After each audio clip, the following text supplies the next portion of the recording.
డబ్బు. ఈ 2 అక్షరాల పదం చుట్టూనే ప్రపంచమంతా తిరుగుతుంది. కొంతమందికి డబ్బు అంటే చాలా సులభం, అది వాళ్ళ వెనకాల కుక్కలా తిరుగుతుంది. కానీ మరికొందరికి మాత్రం డబ్బు అనేది అందని ద్రాక్ష, ఒక ఎండమావి. ఎందుకు ఇలా? దేవుడు కొంతమందికి మాత్రమే ధనవంతులుగా ఉండమని రాశాడా? కాదు. లేదా వాళ్ళకేమైనా 2 మెదడులు ఉన్నాయా? లేవు. ఏదీ కాదు. అసలు నిజమేంటంటే డబ్బు సంపాదించడం కష్టం కాదు, అది కష్టమని బలంగా నమ్మేవు చూడు, అదే అసలైన సమస్య. చిన్నప్పటి నుంచి మనకి ఏం నేర్పించారంటే కష్టపడితేనే డబ్బు వస్తుంది, చెమట చుక్క చిందిస్తేనే డబ్బు వస్తుంది అని నేర్పించారు. డబ్బులేమైనా చెట్లకి కాస్తాయా అని మన మైండ్లో ఒక తప్పుడు ప్రోగ్రాం అందరూ నేర్పించారు.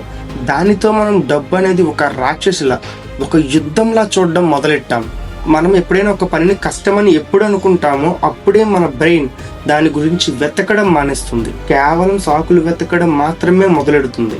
దీనికి ఎగ్జాంపుల్గా మనం ఒక బైక్ మెకానిక్ కథ తెలుసుకుందాం. ఒక ఊర్లో ఒక అబ్బాయి ఉండేవాడు. అతనేమో ఒక బైక్ మెకానిక్. అతను ఎవ్రీడే కష్టపడి సంపాదించేవాడు. అంటే ఎలా అంటే ఆయిల్ మరకలతో కష్టపడి సంపాదిస్తే అతను రోజు గడిచేసరికి 1000 or 2000 సంపాదించేవాడు. ఒక చిన్న ఆలోచనతో తను అనుకున్న ఆ కష్టం అనే భ్రమని ఎలా బద్దలగొట్టాడో తెలుసుకుందాం. ఇది తెలుసుకుంటే ఈ రోజే మీ ఆలోచన విధానం మారిపోతుంది. ఇంకా వీడియోలోకి వెళ్ళిపోదామా? Get in to the video.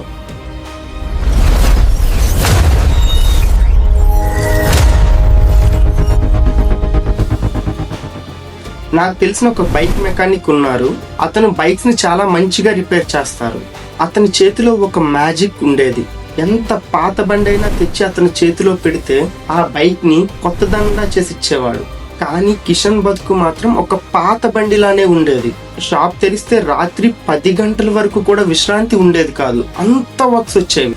ఒళ్ళంతా నొప్పులు, బట్టలు మొత్తం గ్రీజ్. ఎంత కష్టపడినా ఆ డేకి వచ్చేది 500, 1000, 2000 మాత్రమే. వచ్చిన డబ్బు ఇంటి అద్దెలకి, పిల్లల ఫీజులకి, వీటికి సరిపడేవి కాదు.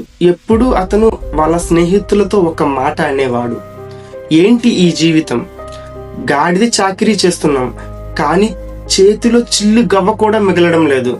దేవుడు మన నుదుటి మీద పేదరికం అని రాసేశాడు, డబ్బు సంపాదించడం మన వల్ల కాదు అని ఫీల్ అయ్యేవాడు. ఇతనికి ఒక చిన్ననాటి మిత్రుడు ఉండేవాడు. అతని చదువు ఇతని కంటే వెనక ఉండేది. కానీ ఇప్పుడు అతను సిటీలో ఒక పెద్ద బిజినెస్ మ్యాన్, పెద్ద కార్స్ లో తిరుగుతున్నాడు. కిషన్ కి ఎప్పుడు ఒక సందేహం ఉండేది, వీడు నా అంత కష్టపడ్డాడు, నా అంత తెలివైనడు అస్సలు కాదు, మరి ఇతనికి డబ్బులు ఎక్కడి నుంచి వస్తున్నాయి? ఖచ్చితంగా ఏదో చేస్తున్నాడు, లేకపోతే అదృష్టం కలిసి వస్తుంది అని అనుకునేవాడు. ఎందుకంటే తన దృష్టిలో కష్టపడకుండా డబ్బులు రావడం అనేది అసాధ్యం అని ఫీల్ అయ్యేవాడు. ఒక రోజు తన ఫ్రెండ్ ఆ పెద్ద కారులో తన షాప్ దగ్గరికి వచ్చాడు. తిను అప్పుడు ఒక పాత స్కూటర్ ఇంజిన్ బాగు చేస్తున్నాడు. తిను దిగు వచ్చి, రే ఎలా ఉన్నావురా అని ఆప్యాయంగా పలకరించి హక్ చేసుకున్నాడు. ఏదో ఉన్నాంలే, మీలా కార్లు బంగ్లాలంటే మాకు ఎలా వస్తాయి అని అన్నాడు. మీలా మాకు కార్లు బంగ్లాలు ఎలా వస్తాయి, మాది కష్టపడే బతుకు, మీది అనుభవించే బతుకు అని చిన్న అసూయతో అన్నాడు. తను నవ్వి, ఈ రాత్రి ఖాళీగా ఉంటే డిన్నర్ కి వెళ్దామా అని అడిగాడు. బైక్ మెకానిక్ సరే అని ఆ రాత్రి బయలుదేరాడు. ఆ రోజు రాత్రి పెద్ద రెస్టారెంట్ లో కూర్చొని భోజనం చేస్తున్నారు. బైక్ మెకానిక్ అడిగాడు, నువ్వు నిజం చెప్పు, ఏం చేస్తున్నావు, ఇంత డబ్బు ఎలా సంపాదిస్తున్నావు? నేను రోజుకి 14 గంటలు కష్టపడుతున్నా కానీ నా బతుకు మారడం లేదు, కానీ నువ్వు ఎలా సంపాదిస్తున్నావు? అసలు నీకు ఎలా ఈ డబ్బంతా వస్తుంది? అసలు డబ్బు సంపాదించడం ఇంత ఈజీనా అని అడిగాడు. వెంటనే బైక్ మెకానిక్ వాళ్ళ ఫ్రెండ్ బైక్ మెకానిక్ ని చూసి కొద్దిగా సీరియస్ గా ఇలా అన్నాడు, నువ్వు పేదవాడిగా ఉండడానికి కారణం నువ్వు కష్టపడపోవడం కాదు, నువ్వు తప్పుగా ఆలోచించడం. నువ్వు డబ్బు సంపాదించడం కష్టమని ఫిక్స్ అయ్యావు, అందుకే నీ మెదడు నీకు కష్టమైన పనులను చూపిస్తుంది. డబ్బు సంపాదించడం చాలా ఈజీ, కానీ దానికి కావలసింది కండబలం కాదు, బుద్ధి బలం అని చెప్పాడు. బైక్ మెకానిక్ కి కోపం వచ్చింది. ఈజీనా, ఈ ఏసీ గదిలో కూర్చొని మాట్లాడుతుంటే బానే ఉంటుంది, ఇక్కడ స్క్రూ డ్రైవర్ పట్టుకొని పనిచేస్తే నొప్పి ఏంటో తెలుస్తుంది అనేసి అన్నాడు. వెంటనే వాళ్ళ ఫ్రెండ్, నీకు ఒక ఉదాహరణ చెప్తా విను, నువ్వు ఒక బైక్ ఇంజిన్ బాగు చేయడానికి ఎంత తీసుకుంటావు అని అడిగాడు. 500 తీసుకుంటా అని చెప్పాడు. దానికి నాకు 3 hours పడుతుంది అని చెప్పాడు. విక్రమ్ మళ్ళీ అడిగాడు, అదే ఆ బైక్ కంపెనీ వాడు ఆ ఇంజిన్ డిజైన్ చేయడానికి ఎంత తీసుకుంటాడు అని అడిగాడు. వాడు కోట్లు తీసుకుంటాడు అని అన్నాడు బైక్ మెకానిక్ ఫ్రెండ్ అన్నాడు, చూసావా, వాడు బైక్ ఇంజిన్ డిజైన్ చేసింది ఒక్కసారి, కానీ ఆ డిజైన్ తో తయారైన ప్రతి ఒక్క బైక్ పైన తనకి డబ్బు వస్తుంది. నువ్వు మాత్రం ప్రతి బైక్ బాగు చేయడానికి మళ్ళీ కష్టపడుతున్నావు అని అన్నాడు. వాడు ఆలోచనని అమ్మాడు, నువ్వు కాలాన్ని అమ్ముతున్నావు. కాలానికి లిమిట్ ఉంటుంది, అందుకే నీ సంపాదనకి లిమిట్ ఉంటుంది. ఆలోచనకి లిమిట్ ఉండదు, అందుకే తన సంపాదనకి లిమిట్ ఉండదు అని అన్నాడు. వెంటనే బైక్ మెకానిక్ లో ఒక స్పార్క్ వెలిగింది. వెంటనే ఆ ఫ్రెండ్ ఇంకాస్త లోతుగా చెప్పాడు, నువ్వు బైక్ రిపేర్ చేయడంలో ఎక్స్పర్ట్వి. సిటీలో నీ అంత బాగా ఎవరూ చేయలేరు. కానీ నువ్వు ఏం చేస్తున్నావు, ఒక షాప్ లో కూర్చొని వచ్చే 10 మంది కస్టమర్ల కోసం ఎదురు చూస్తున్నావు. నీ పరిధిని నువ్వే గీసుకున్నావు. నీ నైపుణ్యాన్ని కేవలం శ్రమగా మార్చుకున్నావు. అదే నీ నైపుణ్యాన్ని ఒక వ్యవస్థగా మారిస్తే డబ్బు నదిలా ప్రవహిస్తుంది అని అన్నాడు. వెంటనే బైక్ మెకానిక్ వ్యవస్థ అంటే ఏంటి అని అడిగాడు. వెంటనే వాళ్ళ ఫ్రెండ్ చెప్పాడు, ఇప్పుడు సిటీలో ఎన్నో సూపర్ బైక్స్ వస్తున్నాయి, రేసింగ్ బైక్స్ వస్తున్నాయి. వాటిని రిపేర్ చేసే మెకానిక్స్ దొరకడం లేదు. షోరూమ్ ఇస్తే నెల రోజులు పడుతుంది, వేలల్లో ఛార్జ్ చేస్తున్నారు. నువ్వు ఆ బైక్స్ గురించి నేర్చుకో, కేవలం వాటినే రిపేర్ చేయి. ఒక 10 మంది కుర్రాలని పనిలో పెట్టుకో, వాళ్ళకి నువ్వు ట్రైనింగ్ ఇవ్వు. నువ్వు రిపేర్ చేయకూడదు, కేవలం మానిటర్ చేయాలి. అప్పుడు నువ్వు రోజుకి 10 బైకులు కాదు 100 బైకులు బాగు చేయగలవు. నీ కష్టం తగ్గుతుంది, నీ ఆదాయం 100 రెట్లు పెరుగుతుంది అని అన్నాడు. నువ్వు మెకానిక్ గా ఉండిపోకు, ఒక గ్యారేజ్ ఓనర్ గా, ఒక బ్రాండ్ గా మారు అని అన్నాడు. ఆ ఐడియా వింటుంటేనే ఆ మెకానిక్ కి భయం వేసింది. అమ్మో, అంత పెద్ద రిస్క్ నా వల్ల అవుతుందా? కొత్త బైక్స్ అంటే కష్టం కదా, నా వల్ల కాదురా, నేను ఇక్కడే బాగున్నా అన్నాడు. అప్పుడు ఆ ఫ్రెండ్ ఒకే మాట అన్నాడు, చూసావా, నీ సమస్య అదే. నీకు మార్గం కనిపిస్తున్నా సరే, నీ మనసులో ఉన్న భయం, డబ్బు సంపాదించడం కష్టం అనే నమ్మకం నీ మనసుని వెనక్కి లాగేస్తుంది. నువ్వు గ్రీజు మార్కెట్తో బతకడానికే ఇష్టపడుతున్నావు, కానీ ఓనర్ గా మారడానికి భయపడుతున్నావు. కష్టం నీ పనిలో లేదు, నీ ఆలోచనలో ఉంది అని చెప్పి వెళ్ళిపోయాడు. ఆ రాత్రి కిషన్ కి నిద్ర రాలేదు. విక్రమ్ మాటలు పదే గుర్తొస్తున్నాయి. డబ్బు సంపాదించడం కష్టం కాదు, కష్టం అనుకోవడం వల్లే నేను ఇక్కడున్నా అని ఫీల్ అయ్యాడు. అదే కాకుండా నాకంటే తక్కువ కష్టపడే వాళ్ళు నాకంటే ఎక్కువ సంపాదిస్తున్నారు. నేను నా శ్రమని నమ్ముకున్నాను, కానీ నా తెలివితేటల్ని యూజ్ చేయలేదు అని అర్థమైంది తనకి. భయం అనేది పేదరికానికి సెక్యూరిటీ గార్డ్ లాంటిది అని తెలుసుకున్నాడు. ఆ భయం దాటితేనే లోపల సంపద దొరుకుతుంది అని అప్పుడు ఫీల్ అయ్యాడు. నెక్స్ట్ డే కిషన్ షాప్ కి వెళ్ళలేదు. షాప్ కి తాళం వేసి సిటీలో ఉండే ఒక పెద్ద లైబ్రరీకి వెళ్ళాడు. అక్కడ లేటెస్ట్ బైక్స్, వాటి ఇంజిన్ మెకానిజం గురించి పుస్తకాలు చాలా వెనుకాడు. ఇంటర్నెట్ సెంటర్ కి వెళ్ళి యూట్యూబ్ లో చాలా వీడియోస్ చూశాడు. రాబోయే ఎలక్ట్రికల్ వెహికల్స్ గురించి చాలా తెలుసుకున్నాడు. అందరూ ఏమనుకున్నారంటే కిషన్ కి పిచ్చి పట్టింది, షాప్ మానేసి ఏవేవో చేస్తున్నాడు అని అనుకున్నారు. కానీ కిషన్ కి తెలుసు, ఇప్పుడు తన గొడ్డల్ని నూరుతున్నాడు అని. చెట్టును కొట్టడానికి 1 గంట సేపు కష్టపడే బదులు 4 నిమిషాలు గొడ్డలికి పదును పెడితే 10 నిమిషాల్లో చెట్టును కొట్టేయవచ్చు అని ఇప్పుడు తెలుసుకున్నాడు.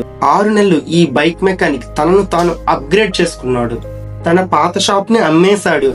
వచ్చిన డబ్బుతో కొంచెం లోన్ తీసుకొని హైవే పక్కన ఒక మోడర్న్ గ్యారేజ్ ఓపెన్ చేశాడు. దీనికి సూపర్ బైక్ మెకానిక్స్ అనే ఒక మంచి నేమ్ కూడా పెట్టాడు. అక్కడ కేవలం ఖరీదైన సూపర్ స్పోర్ట్స్ బైక్స్ ను మాత్రమే రిపేర్ చేయడానికి పెట్టాడు. 4 కుర్రాలని పనిలో పెట్టుకున్నాడు. వాళ్ళకి తనే ట్రైనింగ్ ఇచ్చాడు. ఇప్పుడు కిషన్ స్క్రూ డ్రైవర్ పట్టుకోడు, ల్యాప్టాప్ పట్టుకుని జస్ట్ మానిటర్ చేస్తాడంతే. బైక్ లో ఉన్న సాఫ్ట్వేర్ సమస్యల్ని, ఇంజిన్ ట్యూనింగ్ ని మాత్రమే చూస్తాడు.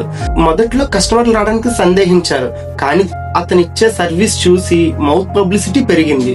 సిటీలో ఉండే బైక్ రేసర్లు, రిచ్ కిడ్స్ అందరూ కిషన్ దగ్గరికి రావడం మొదలెట్టారు. ఒకప్పుడు 100 రూపాయల కోసం 1 గంట సేపు బేరమాడే కస్టమర్లు వచ్చేవాళ్ళు. ఇప్పుడు 20,000 బిల్ అయినా సరే మారు మాట్లాడకుండా పే చేసి వెళ్ళిపోయే వాళ్ళు వచ్చారు. ఎందుకంటే ఇప్పుడు కిషన్ అమ్ముతున్నది తన కాలాన్ని కాదు, తన ఎక్స్పీరియన్స్ ని. 1 సంవత్సరం తిరిగేసరికి కిషన్ ఆదాయం 2 లక్షలు దాటింది. ఇప్పుడు అతని చేతికి గ్రీజ్ మార్కలు లేవు, బ్రాండ్ వాచ్ ఉంది, పని బట్టలు లేవు, ఫార్మల్స్ ఉన్నాయి. అతను ఇప్పుడు ఒక బైక్ మెకానిక్ కాదు, ఒక ఎంటర్ప్రెన్యూర్. ఈ బైక్ మెకానిక్ తన ఫ్రెండ్ ని మళ్ళీ కలిశాడు. తను బైక్ మెకానిక్ ని చూసి చాలా గర్వంగా, చూసావా మిత్రమా, ఇప్పుడు నువ్వు పడిన కష్టం అప్పుడు పడిన కష్టం కంటే చాలా తక్కువ, కానీ సంపద మాత్రం 10 రెట్లు ఎక్కువ. ఎందుకంటే నువ్వు మెంటల్ బ్లాక్ ని బ్రేక్ చేసావు.